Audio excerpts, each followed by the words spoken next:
Welcome to the Darkstream, Vox Day, voxday.net, and unauthorized.tv.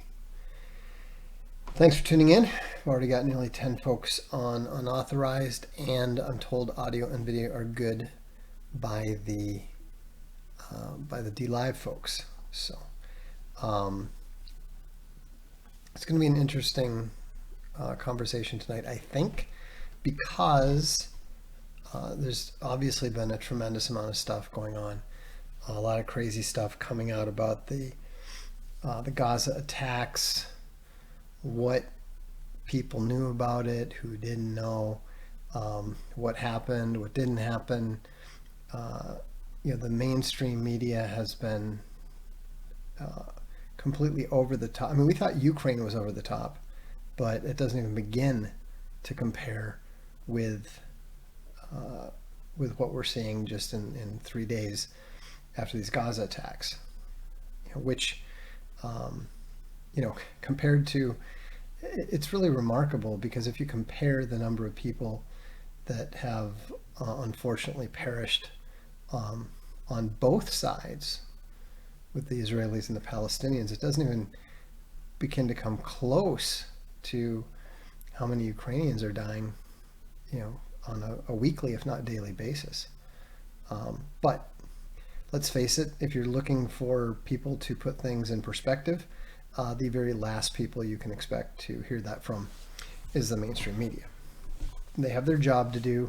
They're doing their job. You have a job to do too, which is to not believe everything they tell you. So I thought this might amuse some of you. You probably saw it today on the blog, possibly on Gab. Ben Shapiro pondering the question of whether he will finally defend Israel as an Israeli soldier. No, he reluctantly concludes. My work here lecturing Americans is simply too important. Now, I find this amusing because, I called Ben Shapiro out as a chicken hawk back in 2005. He was like 18 years old, 19 years old, obviously of an age to serve in the military. And he was running around writing columns on Town Hall and WorldNet Daily, talking about how the United States should invade Syria, Iran, Lebanon, Iraq, and Saudi Arabia because it is right and good to create an empire. And of course, he's saying this when he's of an age to enlist. But did he enlist to work towards that most important goal of creating U.S. empire? No, of course not. Neoclowns are absolutely and utterly contemptible. And to make matters worse, and people are really feeding him his own words, he actually said that back in 2002, he didn't care about civilian deaths. Who cares about civilian deaths?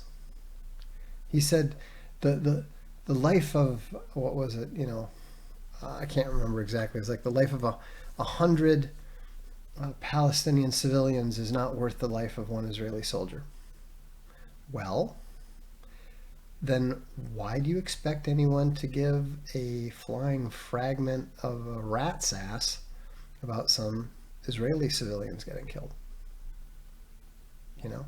If you don't care about any civilians but your own, and I'm not saying that that's not a legitimate and historical perspective. That's been true of, pretty much every tribe since the beginning of time. But why does he expect anyone to give a damn about his people? He doesn't care about anyone else's. And And these guys are just so unself-aware, you know, totally unself-conscious. And of course, they have no sense of history, no sense of what's going on. I mean, the single most ironic thing is that they don't think that they can be criticized because some of their people suffered a partial genocide, um, 70 years ago, right?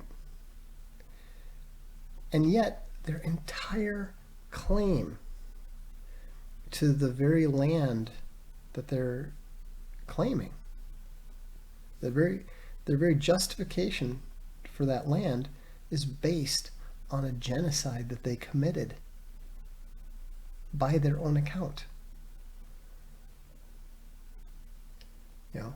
The land of Canaan did not belong to the Jews.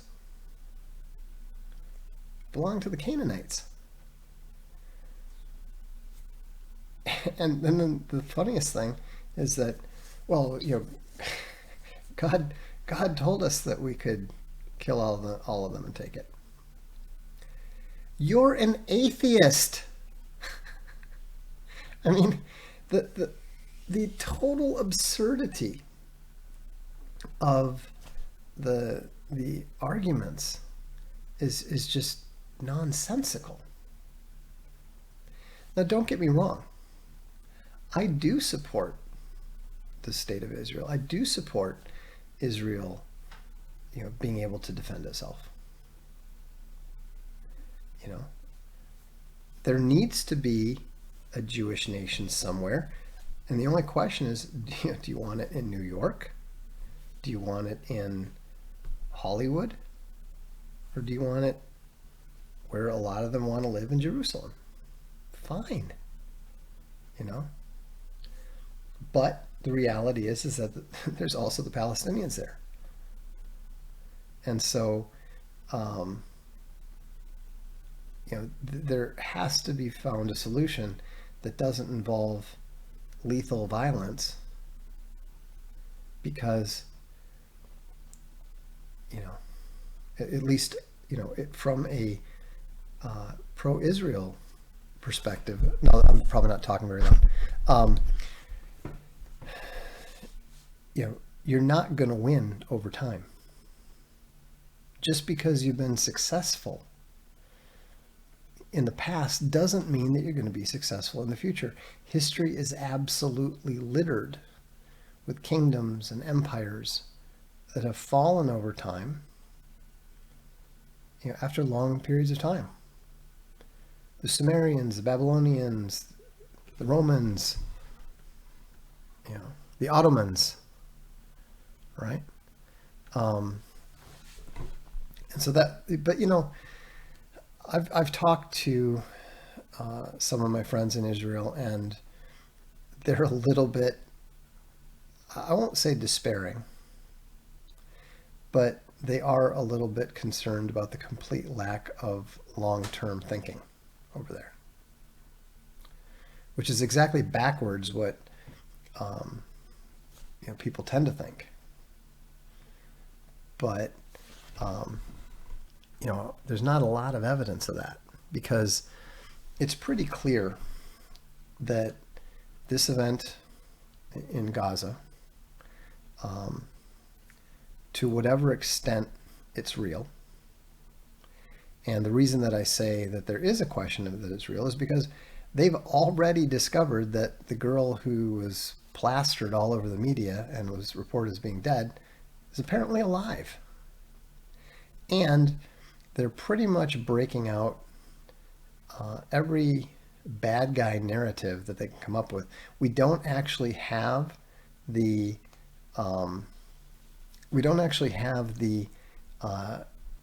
babies and newborns in the incubators that we got before, but there's this something about 40 babies were beheaded. Now we don't know. maybe they were, but I, it sounds way too much like the Iraqi incubators. You know what I mean? Um, and probably the saddest was, I know. We'll tell them that Hamas shot a dog. Like, have you met the U.S. police? I mean, if if going to if absolutely obliterating a people is justified because they shot a dog, there wouldn't be many police stations surviving in the United States. We have a super chat here from Bugbear. Thank you, Bugbear. It says, thank you for the stream. I've been intentionally avoiding information on the subject. Well, it's probably just as well that you do, because there's all kinds of nonsense um, being promulgated by the mainstream media. And what do we know about the media? What's the one thing we know about the official story in the mainstream media? It's not true. It is going to be at least substantially false in some details. So we don't know. It could be worse than it's reported in some ways. It could be better than it's reported in some ways. But you can't believe, and I mean, there was actually some comment or statement came out on Twitter, and they said, Hamas is putting out these videos of these terrible, terrible acts, and they're too terrible for us to show you. And I'm thinking, well, number one, if Hamas is putting them out on social media, then presumably somebody else besides you has them. And number two, no one's going to believe anything you say if you don't show it. And here's the other thing that really bothers me about all of the videos and stuff. How come nobody who puts up video, how come no one who films video over there has resolution that's better than like 640 by 480 or whatever? I mean, I have 500 horse, goat, and dog videos on my very old phone. And if I were to show them to you, the resolution is very high. It's very crisp. For some reason, absolutely nothing happens that involves violence in the Middle East that is filmed with any sort of reasonably modern resolution. I genuinely don't get it. It's kind of funny because apparently it's filmed by the same people, and this might be telling. It's apparently filmed by the same people that film like Hollywood stars. Like, have you ever noticed that, like, whenever a woman, some Hollywood actress, films a little thing of her, posing in her Oscar outfit or something, the resolution is always terrible. And so, was some of the stuff staged? Some of it looks that way. Miles Mathis put together a collage of the pictures of the reported female victims of the rave incident. And let's just say you could probably go to a high-end nightclub in New York or Los Angeles, or even in Stockholm or Oslo, and you would not find that many attractive women. It literally looked like a bunch of call sheets, a bunch of headshots from models and wannabe actresses. Now, no disrespect to, to our friends in Israel, but, uh, you know, they don't tend to be as attractive as, say, like the Scandinavians, right? So when you see a collage of like 40 women who, look more like Natalie Portman or Bar Israel, whatever her name is, um, than say, the kind of people you would see walking down the street in New York City, you have to be a little bit skeptical. I mean, I suppose it's theoretically possible, but you know, and Miles Mathis may be a bit of a lunatic. He may be he may be prone to seeing conspiracies under every couch. But when you look at he's a painter. He, anyone who is a painter has an eye for detail that goes far, far beyond the human norm. And if even I can see it, it's not a surprise that he took one look and went, this is not, whatever else happened, this didn't. And so, Frankie says, it seems like it's getting increasingly difficult to stage these atrocities. No wonder they want to shut down the internet. Well, it is because everybody's got a camera. Everybody's got a high-res camera. And so, and the cameras are high-res enough to show all kinds of details that are going to reveal little problems that it's very difficult to predict and avoid. So, but the thing is, it's obviously not a false flag. There might be some false flag elements. Some of the things that, yeah, some of these things might have been filmed in 2014 based on the video quality. But it's definitely what I call a green flag. Ironic Keyboard points out they shut Periscope down quickly when citizen journalism exploded. Yeah, exactly. I mean, and YouTube obviously is very tightly controlled. Video channels tend to be very tightly controlled for that reason. But the thing is that most importantly, we have logic. Every single time you have a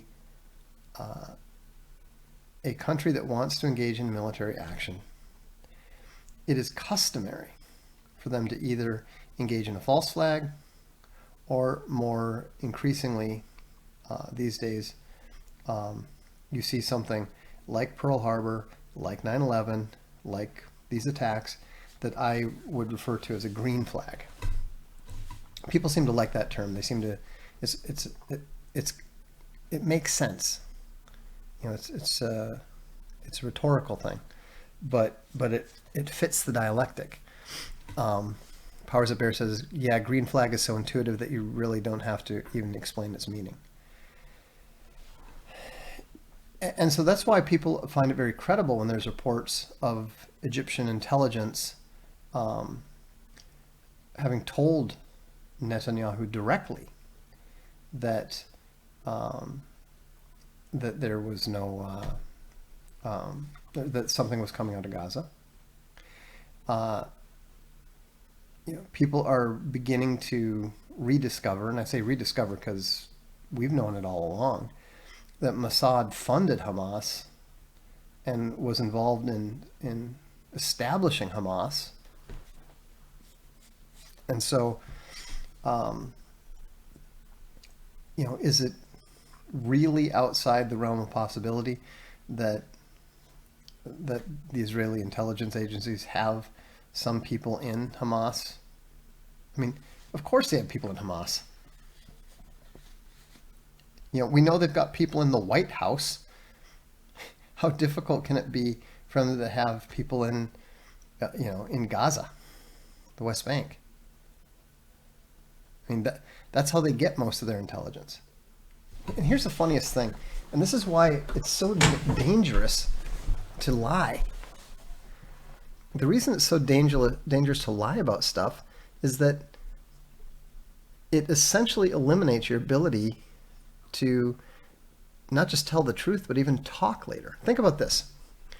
The very next day, Netanyahu announces that they are launching, or they're going to bomb all these residences because they knew that that's where the Hamas leadership lived. So let me get this straight. You know where they are. You know where they live.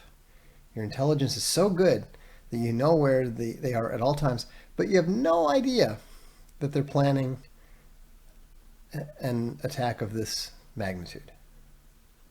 You'd need at least 1,000 people, given the number of attackers reported and all the support required for it.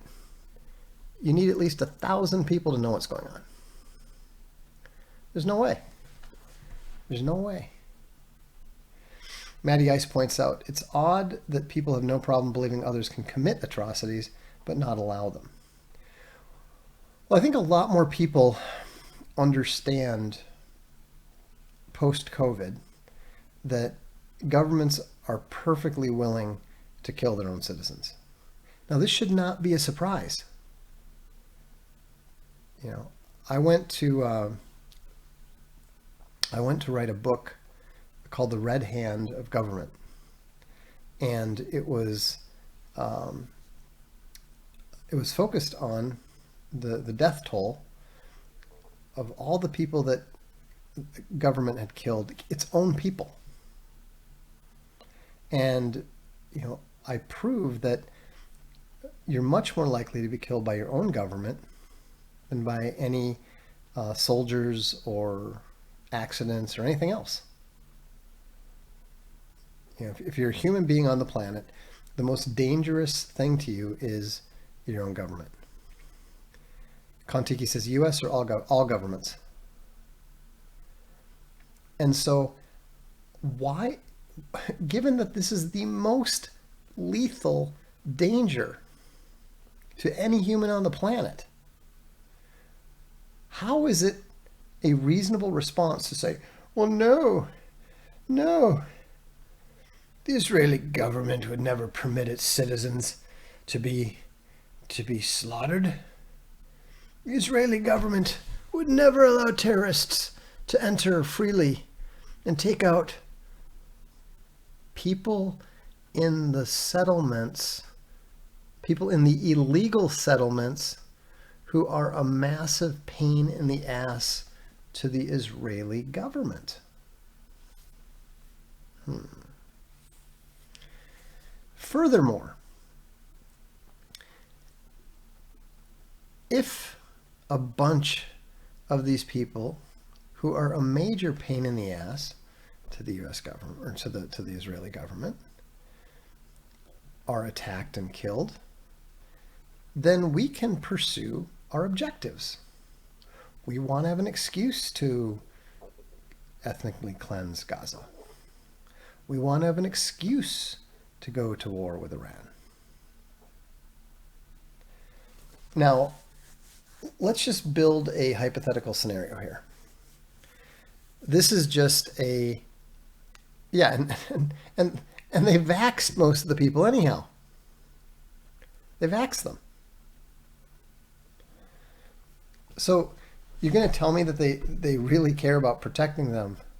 That's their big priority, is protecting them, when they're taking a break from poisoning them, when they're taking a break from significantly reducing their life expectancy. Powers that bear, Zionists are trying to claim that even if they knew, it was the right decision because they can kill 20 times more Palestinians. Yeah, those are the retarded Zionists.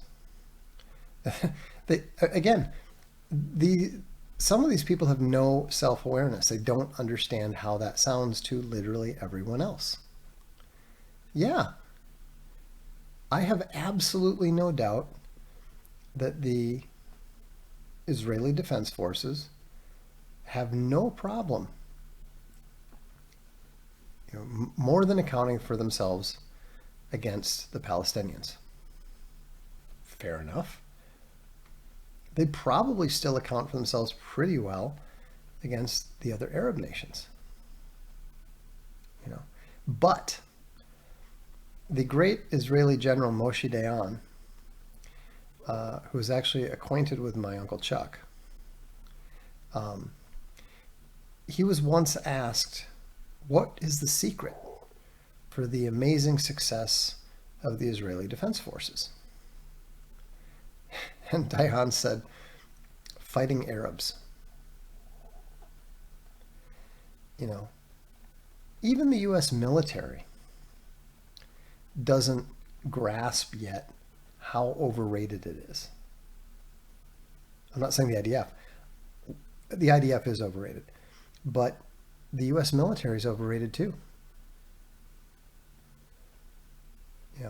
The scale of the warfare is so much bigger on the Eastern Front, both in World War II and today, that the U.S. military is not prepared for it. Not only not prepared for it, is not even able to fight on that scale. All of the fighting that went on, and the U.S. military acquitted itself well, but they were fighting like the C team that didn't have any resources, didn't have any numbers. It was a totally different experience than the Germans had fighting the Soviets. And the Russians have, as I think it's, what's his name? It's not Simplicius. It's another site that I read. But he points out that the Russians have a 400-year history of a military academy. Their military doctrine is deep. It's rich. They know what they're doing in a way that the United States doesn't and can't. And this isn't even accounting for all the woke bullshit. This isn't even accounting for all the social justice nonsense. No, it's not Big Serge, although I read him too. But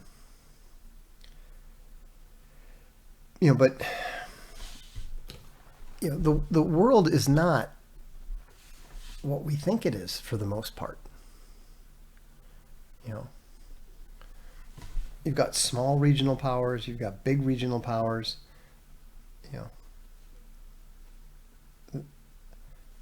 Maybe it was Andrei Martyanov. Matty I says, Andrei really put the disparity in Russian and U.S. military tradition in perspective for me. Yeah, it was kind of shocking to me too, just because I grew up in the U.S. military tradition, specifically the U.S. Marine Corps. My great uncle actually wrote some of the stuff that is doctrine, and obviously, as a publisher of both William S. Lind and Martin Van Creveld, I'm pretty deeply steeped in it for an amateur. But the Russian stuff compared to, and not all the Russian stuff is translated. Most of it is not even translated. But the Russian stuff is like an NFL game book compared to a high school football's game book. Kontiki's got an excellent question. Why didn't you go into the military, especially West Point? Well, first of all, there's not a chance I would have gone to West Point. I was under a fair amount of pressure to go to the Naval Academy. I had the senatorial recommendations. I would have gotten in easily. And fortunately, my uncle, who was, a general in the Marine Corps at the time, said, I don't think that he should go. and and I was very grateful to that. My mom was so my mom was so angry at him. She's like, "Why are you telling? We've been trying to, we've been preparing him for this his whole life." And my uncle very wisely said, "He will probably get kicked out within the first 2 days. He's too much of a rebel. It's not going to work." And it was kind of tough for him because one of his sons did go, and ended up washing out after 2 years. Some people just are not you know very well suited for it. Um, and then afterwards, I did actually. I mean, I've told this story before. Um, my best friend and I did go down when after we graduated from college. Then there was Desert Shield. It wasn't Desert Storm, but Desert Shield. And my grandfather had enlisted the day after Pearl Harbor, so we're like, oh well, it's going to be this big war. Because remember, the war with Iraq was supposed to be the first one was supposed to be a big deal. You know, um, so we went down to the Marine recruiter's office that was in the pavilion, where the pavilion theaters were near Rosedale, and we'd filled out all the papers and everything, and then he said, guys, you guys are way overqualified for this. Like, you already make way more money than you're ever going to make here. Um, you know, what are you doing? And we said, well, the country's going to war. It's what it's what my grandfather did. I felt like that's what you do. He burst out laughing, ripped up the contracts, and said, "Guys, we appreciate your patriotism, but this thing's going to be over before you guys even get to basic." We're like, "Really?" He's like, "Trust me." So we said, "Okay." And it's funny because my uncle had been after me to join the Marine Corps after I graduated from college, and he was really, really furious. And my aunt told me that we'd probably met about the only Marine recruiting officer in the entire Corps who would have done that. She said, he actually, given your qualifications, the qualifications of the two of you, because they knew my friend well, they said he gave up a big bonus. So, I just really look at it as, obviously, that wasn't what I was meant to do, you know. Um, my uncle did taunt me about that for probably 5 years. He was just always going on about how only Marines are the real man, blah blah blah. I got a little tired of it after after I'd been doing what was essentially MMA for 6 years. It was kind of funny because I was like, "Yeah, come on, Uncle Chuck," and he's like, "Well, we're trained to kill." I'm like, "I think I'll be okay." And if you guys know anything about my Uncle Chuck, he's not a big guy. Um, so anyhow, after I put him in a face down in a headlock, a neck breaking headlock, in approximately 4 seconds, maybe 5 seconds, and made him tap out and say "Uncle." He admitted that maybe you could be a real man and not be a Marine. He wasn't admitting it. He was open to the possibility. And just in case any of you might doubt that story, Space Bunny was there. She saw the whole thing. So um, it was pretty funny. But don't get me wrong, I love my Uncle Chuck. I have the greatest respect for him. I probably respect him more than just about anybody I've ever met or known. But, you know, 5 years of being constantly taunted, when you're literally, training martial arts and all that, for years, it gets a little old. And so, but yeah, the I don't regret at all not serving in the military, because my experience in starting and being in psychosonic, which is what I was doing at the time that I would have been in the service, was just so interesting and amazing and cool in its own way. I'm not comparing the two at all, but obviously. But it's hard to say, gee, I wish I had done X. I mean, it's one of those things where if you had 9 lives, I think it would have been fascinating to do that and go career.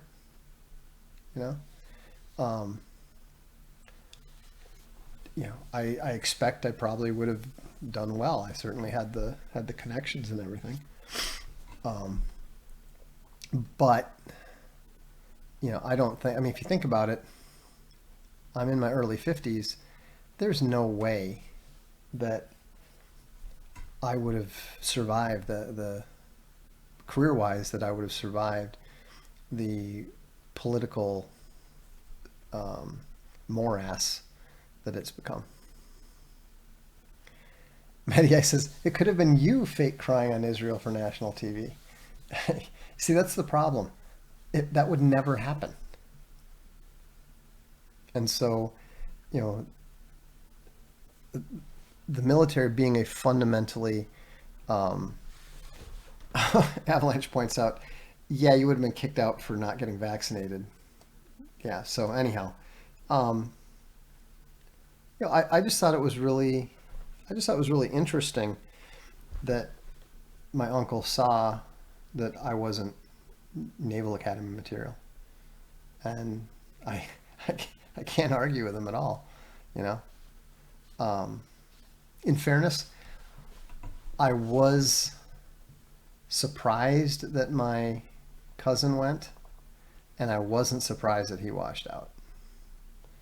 He wasn't as bad as me, but we had enough in common that I can see where my uncle was coming from. Anyhow, long answer to a simple question. Sorry about that. Sometimes it's keep in mind when I'm doing these streams, it's pretty late my time, so I'm not exactly at my sharpest. Anyhow, here's the scenario, and I'll probably go into this in more detail later as events begin to either move in this direction or away from this direction, but they're moving in this direction right now. And remember, the ultimate goal of the neoclowns is to get the US engaged in a war with Iran. That's the big goal. And so how do you get there from here? Well, the first step's already happened. You got the green flag in Gaza, and now you've got the justification for the IDF to engage in its own reprisals and atrocities and all that sort of thing. This stirs up the Arab world. Specifically, and most importantly, it has the potential of getting Hezbollah involved. Now, Hezbollah is much more serious than Hamas. Martin Van Creveld says that Hezbollah has some of the finest light infantry in the world. I can't testify to that, but I'm just passing on what he's written. And they did fairly well when they fought the IDF in 2006. Now, we don't know who's improved more since 2006, but considering that the Israeli military and the Israeli government appear to have moved in the same direction as the US government, given the connections and influence of Global Homo, we probably need to assume that Hezbollah has probably improved since then, relative to the IDF. And Hezbollah is very closely tied and supplied, connected to and supplied by Iran. But just getting involved with, even if Hezbollah gets seriously involved, that doesn't connect to Iran. That's why you're seeing these ridiculous things about Iran planned the Gaza attacks. Okay, so that's just total bullshit. It is more likely that Israel planned the green flag than Iran did. If Iran was planning it, then it would be Hezbollah. And that's why it's a concern to me that they're trying to blame something that obviously isn't Iran. Because, it's kind of like 9/11. 9/11 had a bunch of Saudis. Again, we're going with the official story here. It had a bunch of Saudis at the direction of a Saudi based in Afghanistan attacking the United States. So in response, the United States attacked Iraq. That's literally what happened. Makes no sense, right? So, the neoclowns have been banging the drum for war with Iran since 2005. Look up Faster Please by Michael Ledeen.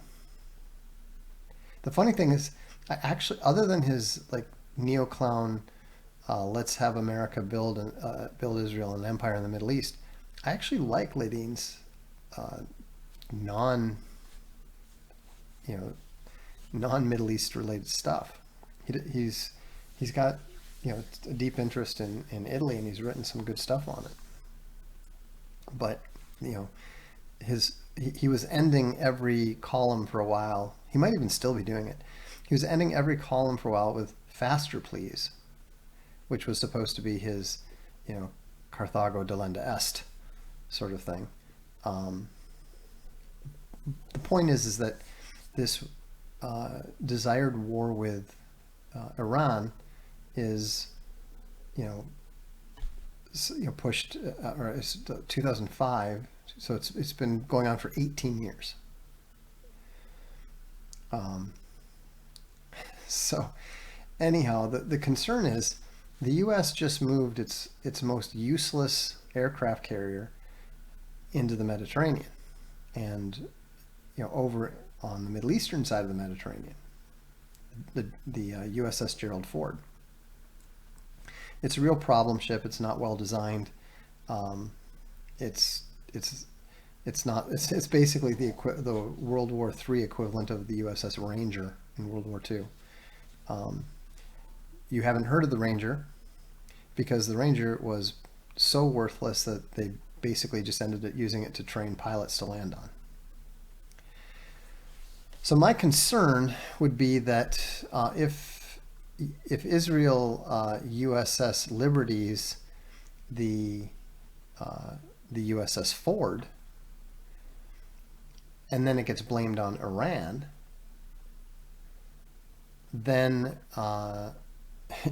in before remember the Ford. So that's maybe what we should have titled this stream, Remember the Ford. But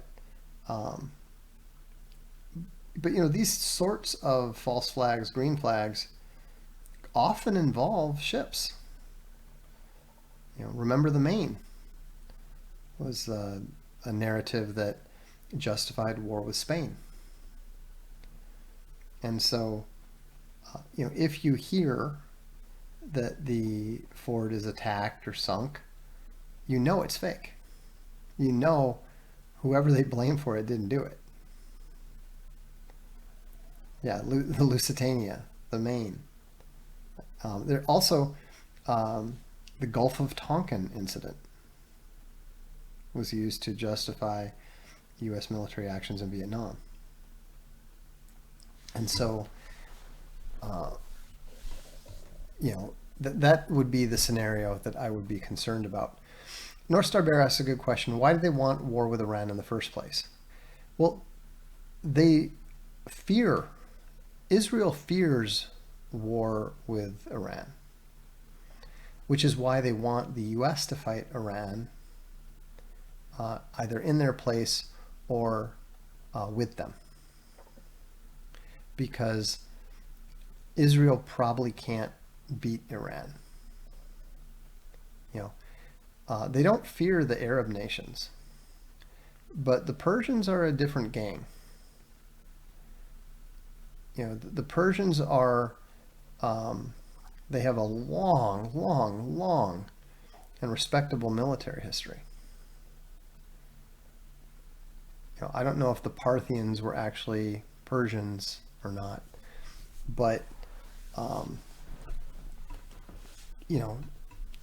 drone warfare is the most one of the most important aspects of warfare these days, and the Iranians make really good drones. For a while, Russia was being attacked by the media because or Iran was being attacked by the media because it was claimed that they were selling their drones to Russia. Sam has a good point. He says the Ottomans couldn't push into Persia. Right. And so, so what the neoclowns are looking for is they need to get the U.S. military enmeshed in war with Iran before they either A, lose their influence over the U.S. military, or B, the U.S. military becomes incapable of fighting a war with Iran. Now, it could get a lot more complicated than this. We're just talking about a possible scenario from the Israeli side, and to a lesser extent from the neoclown in the U.S. side. So think about this. If a bunch of clueless amateurs like us can figure out the possibility of that scenario, the desirability of that scenario, what are the chances that the guy who is the smartest national leader on the global scene didn't?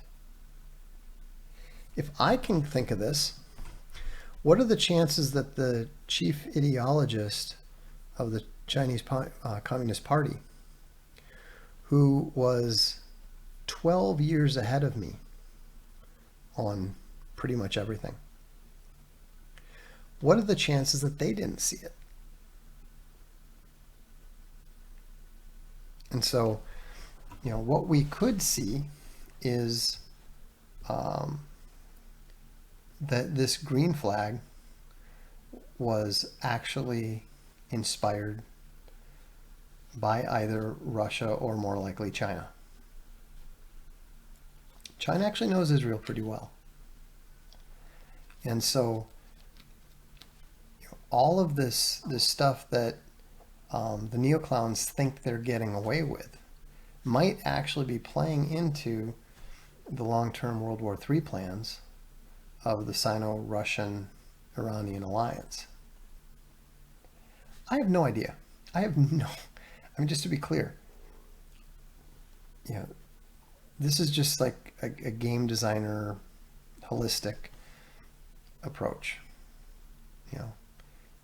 It's a conceivable possibility for which there's absolutely no evidence whatsoever.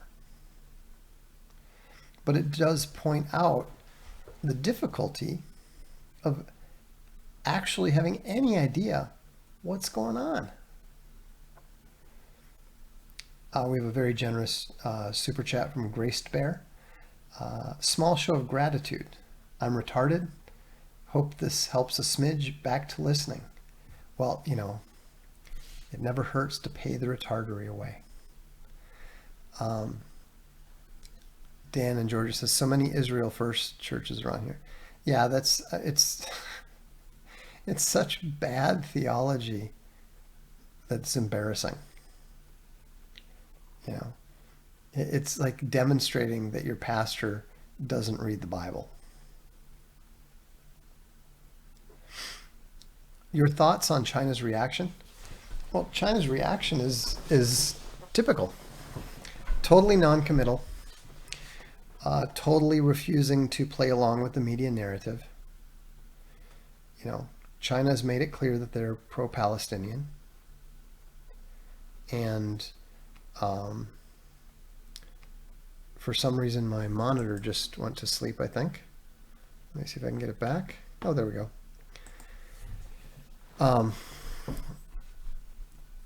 And so,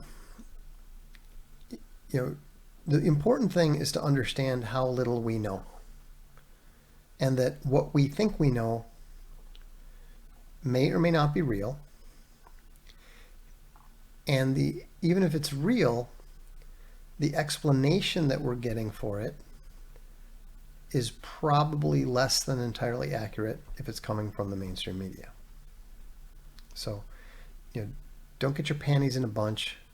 This does not mean the world is about to end. I'm going to do a stream talking about the theology of these things, because, you know, I grew up around, my parents aren't boomers, but a lot of their friends were. And so I grew up around very boomer adults who were, of course, convinced that yeah, they didn't know when the world was going to end, but they knew it was going to happen in their lifetime. You know, so Dan in Georgia says 101st Airborne is in Jordan now. Well, that's not a good sign. But anyhow, before I go, I do have one thing to announce and show you. We just submitted this today, and so we'll probably announce it in a day or three once it's actually available on Amazon and so forth. But my collection of short stories called The Altar of Hate is now has now been submitted, will be available soon on Amazon and at Arkhaven. I'll read you the back of it because you probably can't see it very clearly. Vox Day is one of the most intelligent, most eclectic, and most dangerous writers of his generation. With a literary range that spans from economic analysis and philosophy to epic fantasy and science fiction, he has been banned from every major social media platform and is forbidden by name from setting foot inside Google's California headquarters. And then there's a quote from Patrick Nielsen Hayden of Tor Books. Vox Day rises all the way to downright evil. The Altar of Hate is a collection of his short fiction that is unrelated to his Arts of Dark and Light or his Quantum Mortis series. They include tales of blood feuds in Venice, scientific genocide, cyberpunk, and the selling of infernal machines. So anyhow, I just thought that if you're gonna make a claim to be a dangerous writer and so forth, you know, you need to back it up. Plus, that quote makes me laugh. Anthony says the cover slut says that is a good cover. 9 out of 10. Yeah, I think it's good. I like it a lot. I actually have that mask. I have a real mask. The Kurgan had it made in Venice for me. So, but yeah, it's got a new story. It's actually got several new stories in it, and 2 of which did appear. You know, because I released this in ebook form back in 2014, but I added 2 short stories that were published in Riding the Red Horse and There Will Be War, and then also published 2 of the poems. So Once Our Land, you've probably read that on the blog, and also the one about Bane, the old reader that passed away a few years ago. Just a poem that I had written him as a tribute after he died. And then, of course, it's got a brand new story called Shinjuku Satan. Very cyberpunk. Some of you are going to love it. some of you are going to absolutely hate it. But I wanted to write. I wanted to write a full throttle. I mean, it's probably the first thing that I've ever written that I would say is full throttle me.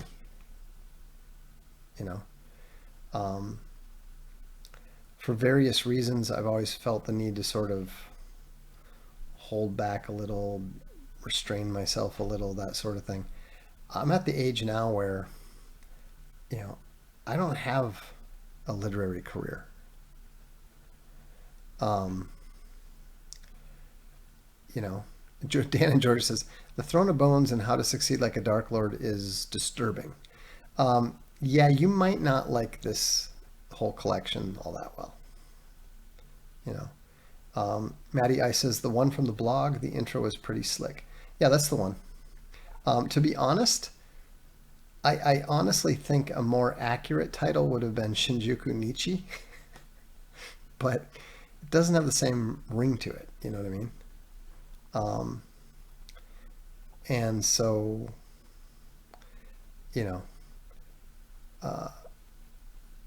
it's not something that, I mean, obviously it's not something that I'm going to apologize for. I'm just letting you know that it's not, this is not Selenoth fiction. This is not Quantum Mortis fiction. This is just, I guess of all the fiction and stuff that I've written, it's more Midnight's War. And so, I mean, the funny thing is that I do not watch horror movies. I don't like the negative influences and that sort of thing. But at the same time,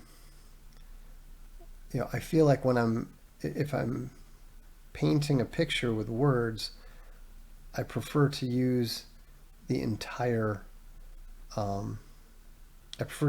palette. Mowgli says, does it include your Maupassant short story? It includes both my Maupassant short stories. You're thinking of The Deported, most likely. But even though it's very, very techno, the log file is actually even more of a Maupassant story. Basically, the log file is a techno rewrite of an actual Maupassant short story. The Deported is my attempt to write a short story in Maupassant style that leaves the reader with a similar feeling that he gets from reading a Maupassant short story, if that makes any sense. So, and it actually worked out really well because the log file and Shinjuku Satan are, I think, very closely linked thematically. It wasn't intentional. The reason that I wrote Shinjuku Satan was because Bruce Bethke has a Cyberpunk anniversary issue coming out, and I just wanted to.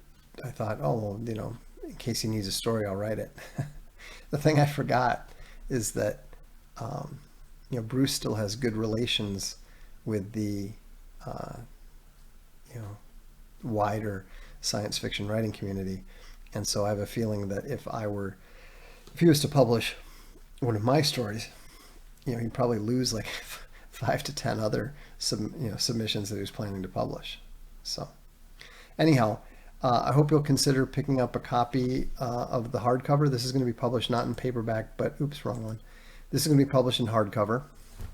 I think it's going to be a nice, beautiful addition to a library. And so, and as always, if you buy the hardcover from the Archaven store, the ebook will be included. So, anyhow, that's all I've got for tonight. So thank you for tuning in. I appreciate the super chats, and just remember, what you're seeing may or may not be real, and it probably isn't entirely true. I'm Vox Day, and this is the Darkstream.